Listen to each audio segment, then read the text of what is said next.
So we're going to get into the character now, Lex Luther. Lex Luther is the son of Lex Luther, who founded LexCorp. And this character in the beginning seems like a normal billionaire who has been a successful entrepreneur, investing in the right things and dealing with the right things.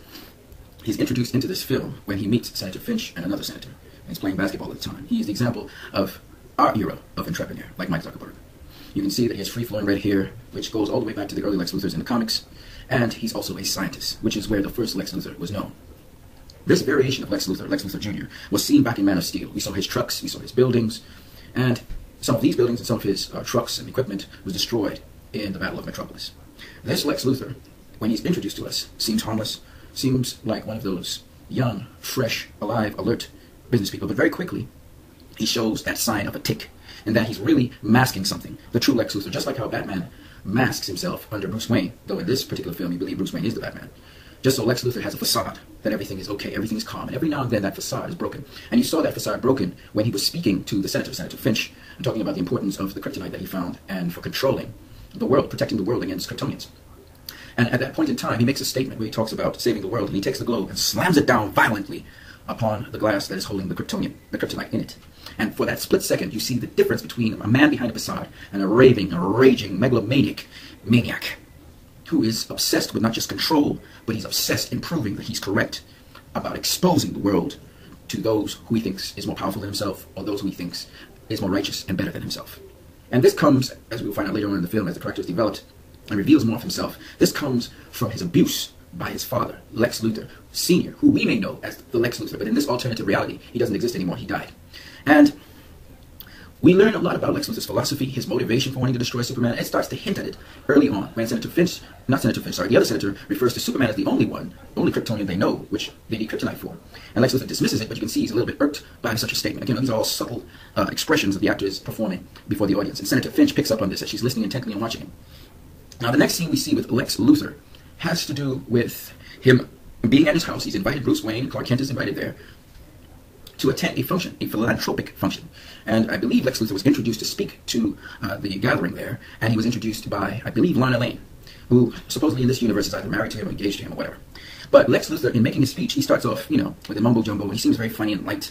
But really this facade that he's covering over, almost like the typical Bruce Wayne being light and flighty, but really underneath he's ruthless and he's raging and he's justice. He's all about justice. Well, this Lex Luthor, we can see elements of him as he's speaking. He's trying to pick certain words, and you can see him fumbling through his speech.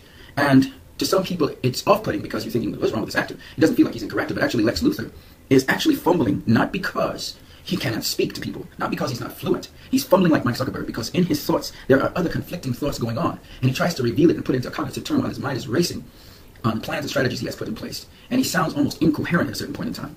But the philosophies that he's saying have to do with power, and have to do with goodness, and have to do with innocence, which is building on that theme for the beginning of the movie, and have to do with ignorance. And he elaborates on this a bit, and he talks about the Greek god that started humanity. And he goes into his rant. But in the meantime, they fade out from him, and they go to Bruce Wayne.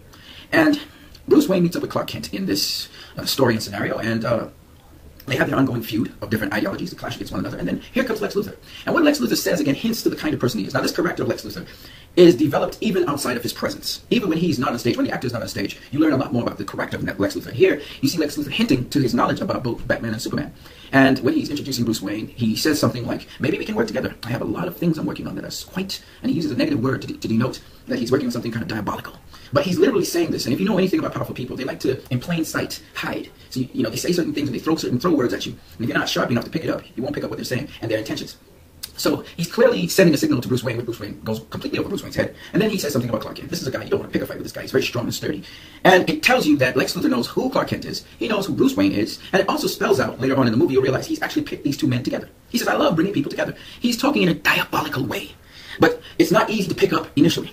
And this is further revealed as the character comes through the film, and we learn that he has this discussion with Senator Finch, who can see through his facade, and realizes he's trying to kill Superman by getting the kryptonite. And so she speaks about assassination, and she uses the green tea, called piss green tea, Brandy's peach green tea, but I'm still not going to drink it. And Lex Luthor starts saying a mumbo jumbo, the red capes are coming, the red capes are coming. And of course this is all putting to the listener, it was all putting to me initially, but he was making sense. He was saying, here you are yelling that the red capes are coming, that Superman is dangerous, and yet, for some reason, you still want to have a hearing. Why we should just do away with this guy? So he's now giving you his intentions. that he does not like Superman, and he's trying to find a way to destroy him. He's literally saying that to her in a subtle way. And then she says, I'm not going to support you in bringing in, of course, the kryptonite. So Lex Luthor, he starts to thump with his fingers. He says, you and your hearings. And you don't understand what he's saying until much later in the film, or you may have to rewatch the film, what he means by all of this, as he thumps his fingers back and forth on the wood. And you think now, he says, Senator, allow me to have this one opportunity to change one thing in this room. And of course, he's talking about the room. He's talking about his father. This was his father's room. He didn't change anything.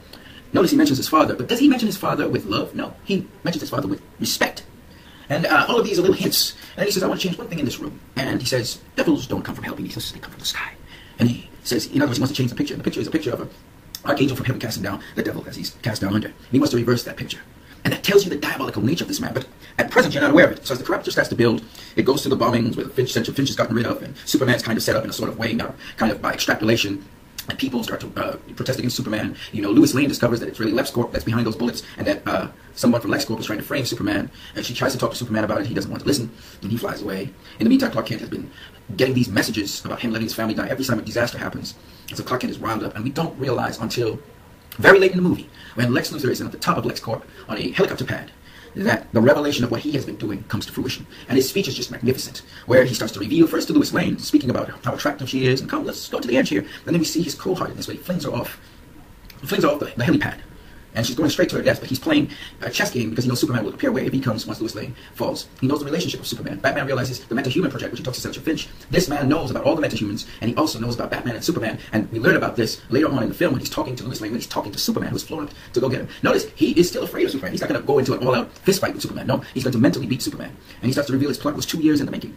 That he was the man behind the bombings. So he was the man to set up Clark Kent. He was the guy. Lois Lane knows he's the guy that set up Superman from the African incident. But he's the guy who's responsible for sending Clark Kent his messages. He knows who Clark Kent is. He knows who Bruce Wayne is. And now we start to see the full picture of this master, puppet master. And we can go back now and look and see where he has left his insignia. What he meant when he talked to Batman. What he meant when he talked to Superman. What he allowed Batman to do so he could steal the kryptonite. What he did to build up Batman's rage inside, his anger, his fear, so that he would operate out of those things and become more and more brutal and ruthless. We see that now Lex Luthor is the architect of all of this that has happened. He has been able to psychologically play on people's emotion, pull certain strings, make people, control how the news covers information. And by doing this, he has creatively turned the world to some degree right now against Superman. And not only that, but he was successful also in letting Superman play into this game of looking at Bruce Wayne or Batman. Okay? And the beautiful thing about it is he kidnaps Superman's mother at the right time. So you didn't know that it was actually Superman's mother he was talking about. It was brilliant, really. This is the man behind all of that, so that Superman has to bow to him. Superman wanted to kill him a number of times, but he couldn't because Lex Luthor put it in a place where no matter what Superman did, his mother was going to die unless he did what Lex Luthor wanted him to do. And so Lex Luthor chained up Batman so much that Batman was shining lights in the sky. And then in that final speech, he reveals to Superman why he hates him and why he believes that Superman can never win. And his philosophy is based on the atrocities his father has done to him. But his father has gotten away from it, and that the public did not know what his father did. And remember, Lex Luthor was the Lex in LexCorp. This is the man that founded LexCorp. And Lex Luthor, his son, knew who he really was, how evil he was. Yet he was a very powerful man in LexCorp. And so from this, Lex Luthor has formed a philosophy. And he believes Superman conforms to that. And this philosophy is very simple. If you have all power, you cannot be all good. And if you are all good, you cannot have all power. Lex Luthor say, I beat you either way. If you're more powerful than me, I'm going to expose you as evil, like my father was. And if you are good, you are not going to be more powerful than me. And he shows Superman that he is more powerful than Superman because he controls him right now, and I control God. This is his whole talk about God and the devil. He even calls Superman a demon and says his mother is a witch, and therefore she will be burnt. In his mind, his hate for his very father is now visibly seen, and for a couple of minutes, you see the insane, mad scientist coming out. You see the shaking and the quivering, and you see his eyes flame up, and you're starting to see the revelation of this man. He hasn't had it under control for a period of time, and as he walks away with the clock ticking against Superman, very quickly, and he goes smartly into his helicopter and disappears, you feel the music, the erratic, demonic nature of this man. So, Superman has no choice. He's in a moral dilemma, and he has to go speak to Batman. He talks to Lois Lane, and he goes his way. Now, the next time we see Lex Luther Jr. is when Superman and Batman have a Batman hasn't killed Superman, Superman hasn't killed Batman, and Superman appears, and you see Lex Luthor right on time. You are a little after time. Lex Luthor says, no package. No package. And what did he say? He said, no package, and you're late. So he anticipated this outcome, and so he had Plan B set up, which was Doomsday. This man, you saw him, again, he was combining, and he admired General Zod. He said, a beautiful specimen, he just flew too close to the sky. Because General Zod, again, represents a demon. Now, Lex Luthor had spoken about gods, but he also talked about devils. And Lex Luthor seems to identify with devils so much, because he's talking about the picture being inverted, and it seems as though he worships devils.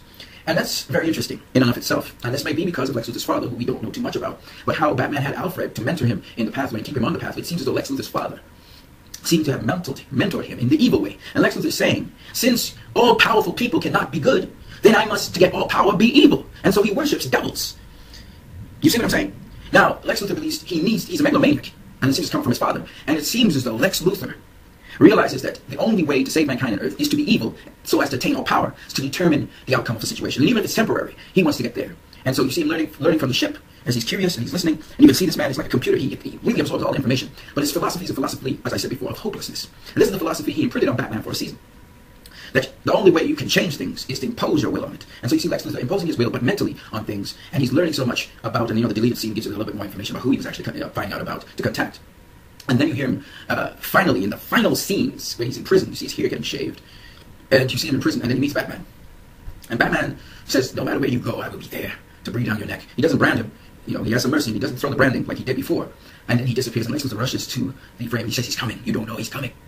And then he starts to yell louder, and you can see now the snap coming out of his nose. And you can see the intensity as he says, ding, ding, ding, ding, ding, ding, ding, ding, ding, ding, ding, ding, ding, ding. And it's funny, it's comical, but it is not really funny.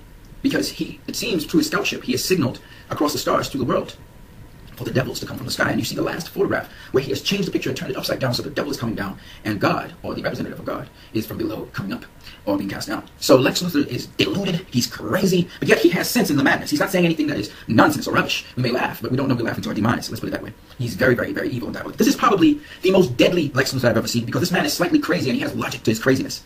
And he is hell-bent on seeing that imbalance where you can't be all powerful and all good, and you can't be all good and all powerful. That balance that he's trying to prove, to expose Superman as being at least bad if he's all powerful, or if he's not, if he's all good, he's not all powerful and he will die. And basically that's his logic. This is why he produced Doomsday. He didn't care if Doomsday destroyed the whole world, and it was an abomination. It was to prove a point.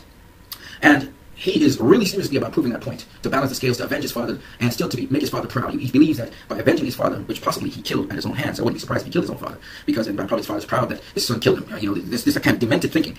This is the kind of Lex Luthor you guys are looking at. This is probably, as I said before, the most dangerous Lex Luthor, bar none, I've ever seen. I mean, this is evil. I've never seen any Lex Luthor in any incarnation on movies like this Lex Luthor. And there's a reason why, he was struggling to stay normal. This Lex Luthor, people try to liken him onto the Riddler and the Joker. This Lex Luthor is eviler than the Riddler and the Joker. The Joker still, he had no real method to his madness. He was kind of somewhat random, but he wasn't afraid. This guy, Lex Luthor, he doesn't really take his hands to kill anyone. He uses his mind, and he uses other people, like how he used Wally, and Wally wanted to make a statement, and yes, Wally was extreme, he had psychological issues, but he wrote on Wally's psychological issues to make it look like Wally committed the crime, that Wally put the bombs in there when it was him. He sent a diabolical message to Senator Finch. She had said, you put piss, you can put piss in a glass and call it Grandma's green peach tea. He put piss in a glass, and she read it, Grandma's green peach tea, and then he blew up the place. He wanted her to feel afraid of him, and know that he's vindictive, and he's just pure evil. And this guy is pure evil. And he's going to open all his gateways. He's going to be the guy causing the great plague and demise on Earth. And I'm surprised he's not killed in this movie, because at certain points, he makes your blood crawl. He makes you feel angry. You want to call him a twat, this little twat. Somebody needs to squash him in the ground, but he's much more dangerous than that. He's not just a little twat. This guy, he knows all. He's done all his research on the superhumans on the planet, and all the different people on the planet. It seems he's getting all this information even before Metropolis was attacked. And this guy's a chess player. So that's Lex Luthor for you guys. And I'm telling you, man, it's just a hell of a character for Jesse Eisenberg to play. And the strange thing about Lex Luthor is, to meet his ends, because his ends are never pure, they're always for his benefit. To meet his ends, this guy looks like he will pick any side. It looks like sometimes he will look like he's doing good, and then he looks like this guy could do evil. He could do both in the blink of, not a blink of an eye, he'll plan it, but more or less he's always many steps ahead of anybody else in that universe right now. He's way ahead of everybody. And so I'm interested in seeing how Jesse Eisenberg takes this character further. But this is definitely, the essence of him is Lex Luthor. And I do believe this Lex Luthor needed to be slightly crazy, slightly off. He couldn't be all together. He couldn't be stoic. It's not happening. He's just too evil to be stoic. And he had to be a little crazy to bring down disasters on the earth. Like he's rationalizing in his mind, this is going to balance everything off, to bring truth. And he always saw Superman as an alien. He also saw Superman like how Bruce Wayne saw him. And he was hoping that Bruce Wayne would feed off that rage and hate like he does. This guy's like the Sith Empire. He's motivated by rage and hate, and that's the thing. He tries to get other people to feed off of that. He does not care if he's destroyed in the process. Once he can expose the good as being evil, once he can expose the good as being powerless, once he can expose the powerful as being evil, he is fine. This is the philosophy of his life. So I thought this would be able to explain to you guys the character of Lex Luthor and how many layers this guy has. And there's still, I believe, a ton more layers to see as you look forward to movies in the future. All right.